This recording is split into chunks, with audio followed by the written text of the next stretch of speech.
John Locke foi um filósofo que defendeu muito a liberdade religiosa.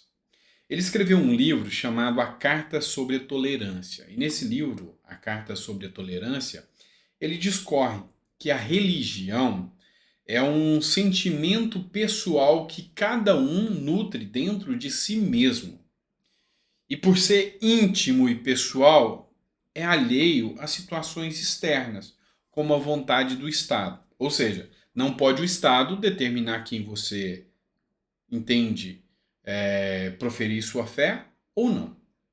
Infelizmente, ainda existem países, e principalmente de esquerda, que vivem tempos absurdos e medievais.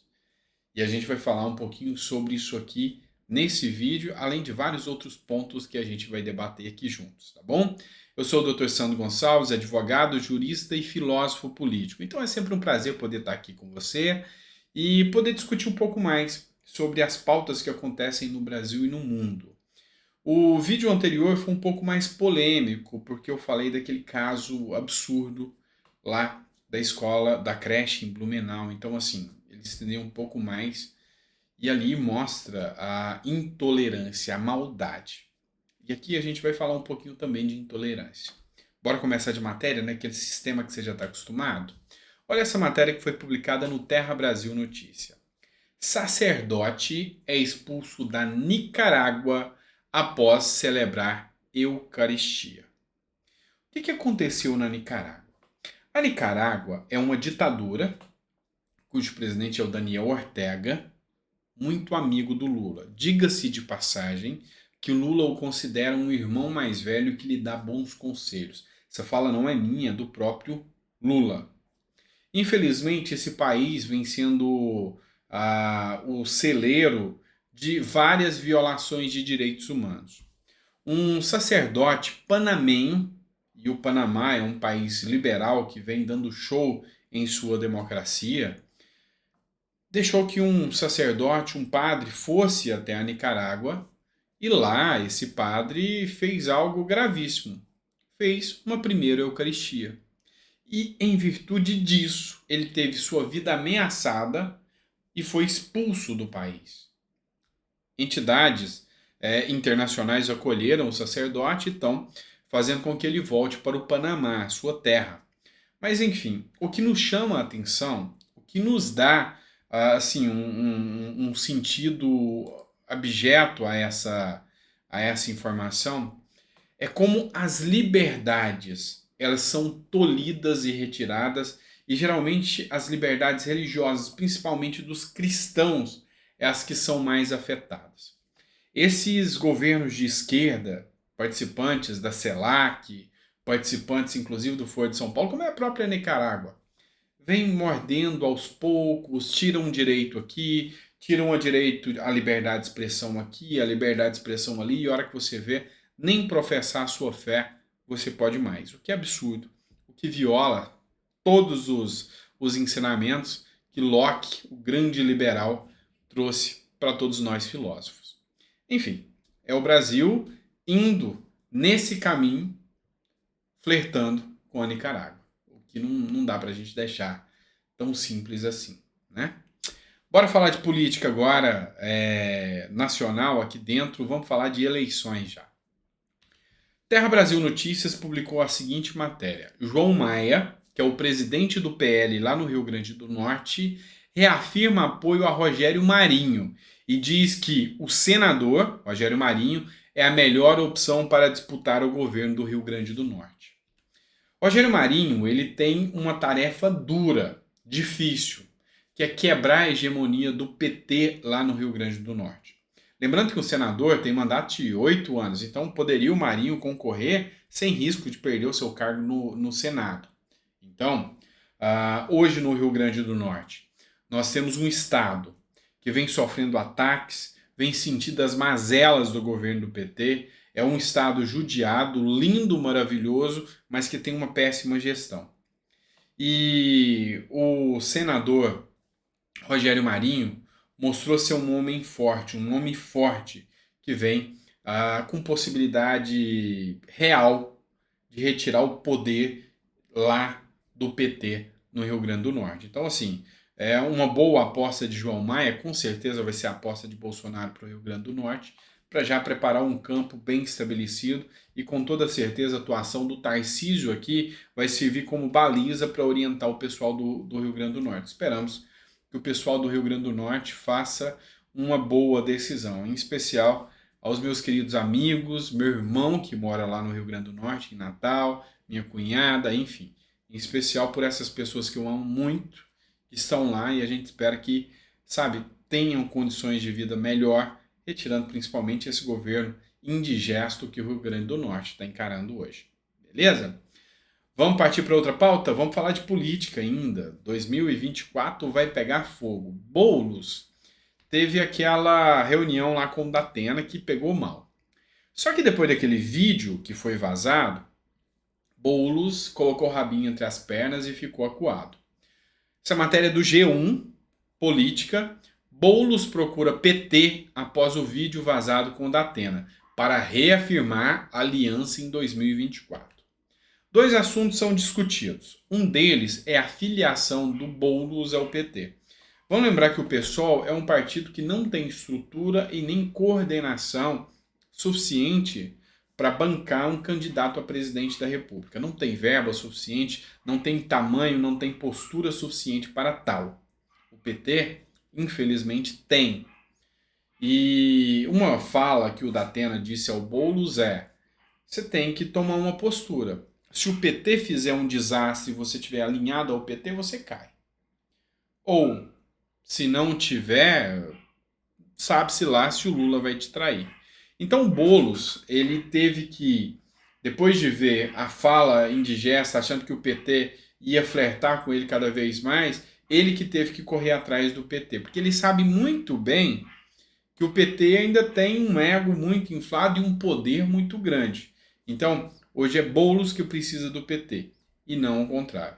Embora a gente saiba muito bem que o nome coordenado aí para suceder o Lula, para continuar com tudo que o Lula fez, ou já desfez no nosso Brasil, é o Boulos. É o nome que mais se alinha à mentalidade de Lula para esse público que é mais militante, mais, mais extremista, que é o público de esquerda que vota no Lula.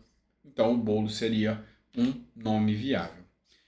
O Pleno News também publicou: após falar de Datena, Boulos reafirma que seu vice será do PT, ou seja, reafirma a aliança e não quer descolar e nem desvincular a sua imagem do PT.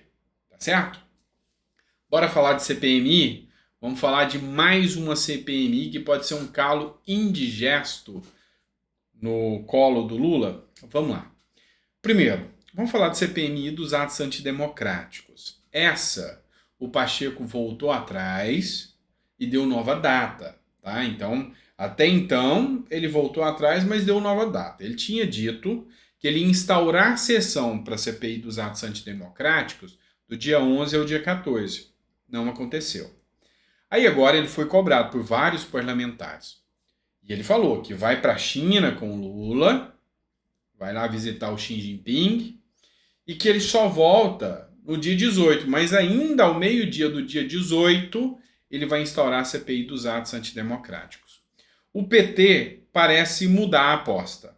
Ele viu que não dá para segurar a CPMI, ele tentou comprar parlamentares, agora ele vai ter que encarar a CPMI de frente e tentar mudar a narrativa, que hoje já impera em grande parte dos brasileiros, tentando mostrar que toda a responsabilidade é de Bolsonaro, ou seja, ele vai querer limpar a sua barra. Então, não resta outra alternativa, o próprio PT teve que encarar a CPMI dos atos antidemocráticos. Mas outra CPMI agora é outro inferno astral na vida do Lula. A CPI do crime organizado. O Coronel Meira fez essa publicação aqui com vários parlamentares que já assinaram, colocou a foto de todos e colocou o seguinte: o crime organizado está espalhado por todo o país e chegou a hora de tratarmos esse assunto com seriedade. É preciso entender quem está por trás de tudo isso e quem está lucrando com essas organizações. E ele coloca aqui, peça ao seu deputado e senador para que apoie a CPMI dos atos do crime organizado. que é o grande ponto aqui que muita gente não percebeu? Instaurar uma CPMI que mexe no crime organizado é igual você pegar uma caixa de marimbondo com a mão. Alguém vai ser picado. O grande problema é que quem está mais próximo do crime organizado hoje não é nem o Congresso, embora já tivesse plano até para matar um senador, o Moro, é o executivo, é o presidente Lula. Então, se alguém meter a mão nessa caixa de marimbondo, pode ser que os marimbondos desçam todos em cima do Lula. Porque quando se mexe com o crime organizado, acontece o que aconteceu no Rio Grande do Norte. Retaliação, ataques, violência. E isso pode acontecer de forma generalizada em todo o Brasil se essa CPMI começar a desvendar coisas que o crime organizado não quer que se desvende. E o pior de tudo, pode ser que realmente alguém do crime organizado resolva dar com a língua nos dentes e entregar um aqui, outro acolá, que são da política e estão vinculados a crime organizado. Quem será que poderia pagar para ver isso, né? Será que teria alguém da política ligada ao crime organizado? É bem fácil de acreditar que sim. E pode ser que essa CPI apure isso. Bora falar sobre Petrobras. Vamos partir para uma matéria aqui do jornal Metrópolis agora. Ministro, que é o Alexandre Silveira, de Minas e Energia, diz que haverá mudanças na política de preços da Petrobras. A política de preços de Petrobras que foi muito discutida durante a gestão Bolsonaro. Você deve lembrar disso. O que é a questão da política de preço da Petrobras? Lembra que teve um momento em que a gasolina chegou a aumentar muito. Uma alta inflacionária, a gasolina chegou a bater R$8, depois teve mudança nos impostos que fez com que ela diminuísse. Houve um questionamento muito grande sobre o método da política de preço da Petrobras, que é a chamada PPI, tá? Política de paridade de importação. O preço por paridade de importação. Alguma coisa nesse sentido. O que acontece? É cotado, ou seja, o preço no Brasil é comercializado ao preço do dólar. Então, se o dólar estoura, o preço do combustível estoura. Se o preço do dólar cai, o preço do combustível para o brasileiro cai. Só que teve um determinado momento que ainda está, né, que o dólar estava muito alto. E isso faz com que a gasolina suba muito. Então a ideia agora do Alexandre Silveira é desvincular. Só que aí é aquele negócio, quando você tem uma coberta curta para duas pessoas grandes, uma vai ficar descoberta. Você pode até mexer no preço do petróleo, mas ao mudar o preço do petróleo, vai acontecer uma coisa ruim. Você descobre ali o pessoal dos investidores e cobre o povo brasileiro. Parece muito bom a curto prazo, porque o povo vai ficar quentinho. O grande problema é que o outro lado, os investidores, vão começar a sentir frio. E nessa relação, nesse casal que um dos dois vai passar frio, quem banca dinheiro, injeta dinheiro no Brasil, são os investidores. E esses investidores podem perder a paciência com esse relacionamento e sair de casa. Ou seja, se o governo Lula mexer na política de preço da Petrobras na canetada, pode ser que os investidores pensem, peraí, eu fiz um investimento confiando numa regra da Petrobras. E agora que eu fiz o meu investimento, vocês vêm e tiram? Não, vou tirar todo o meu dinheiro da Petrobras. Vou tirar todo o meu dinheiro do Brasil. Eu não tenho segurança jurídica. Então, há quem critique, há quem apoie. Eu, a princípio, não acho que é o momento e nem a hora. Seria populista por parte do Lula mexer na política de preço da Petrobras agora. Ele quer fazer o quê? Ele quer compensar. Já que ele aumentou os impostos, e isso vai impactar negativamente, ele quer mexer na política de preço para impactar positivamente, ou seja, baixando o preço de uma forma artificial. Mas uma hora a conta chega, a gente sabe disso. A economia não é brincadeira, não é para amadores. Vamos trazer a última matéria aqui do jornal Metrópolis, pessoal, tá bom? O líder do PT e a arte de enriquecer os amigos. Rodrigo Rangel, que escreveu essa pauta. Na China, Zeca Dirceu circulou entre empresários brasileiros e disse que pode ser útil ajudar a ganhar dinheiro. Então, Esse aqui é o Zeca Dirceu, filho do Zé Dirceu, petista. Ele foi para a China com os empresários naquela primeira viagem. E aqui o Paulo Rangel, o Rodrigo Rangel, desculpe, ele traz muitas críticas sobre a atuação e sobre aqueles bons e velhos acordões com as empreiteiras, com a Odebrecht, com a JBS, que os irmãos Batista estavam lá acompanhando o Zeca Dirceu, que é muito polêmico, inclusive, o Zeca Dirceu. Então, assim, a gente começa a ver uma subida de tom, ou seja, muito mais matérias anticíclicas em relação ao PT, ou seja, anti-PT, começando a eclodir em muitas mídias tradicionais. A CNN já viu que esquece Bolsonaro, agora é bater no Lula. O Metrópolis também já começou, esquece Bolsonaro, agora é bater no Lula. E a coisa está começando a pegar mal pro Lula e a coisa está começando a dar ruim pro Lula, tá certo? Pessoal, chegamos ao final de mais um editorial, obrigado por tudo. Desculpe estender um pouco, 16 minutos do vídeo, mas assim, você viram a quantidade de informação que a gente traz num só vídeo para vocês. Então assim, a gente tenta diminuir, mas são muitas informações que chegam e a gente quer manter você sempre muito bem atualizado. E se está gostando do nosso conteúdo, coloca aí no comentário, falar de direito é chato, falar de política é chato e de filosofia é chato. Aí vocês têm que me ajudar, né? Porque falar de 3 temas chatos não é fácil. Então, coloca nos comentários. Hoje eu ouvi uma frase que me marcou. Eu não lembro quem falou. Foi algum dos milhares de comentaristas políticos que eu assisto todo dia. Ele falou que agora o PT tem que tomar cuidado.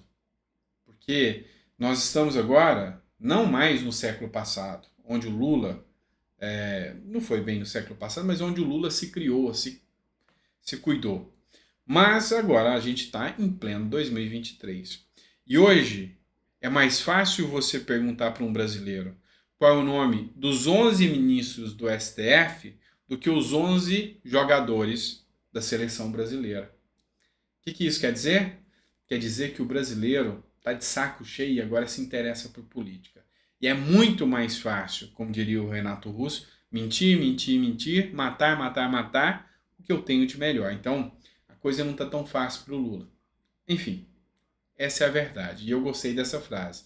O brasileiro hoje sabe mais o nome dos 11 ministros do STF do que dos 11 jogadores da seleção brasileira. É sinal de que pelo menos a mentalidade do brasileiro começou a mudar. Tá certo? Grande abraço, fica com Deus e até o próximo vídeo.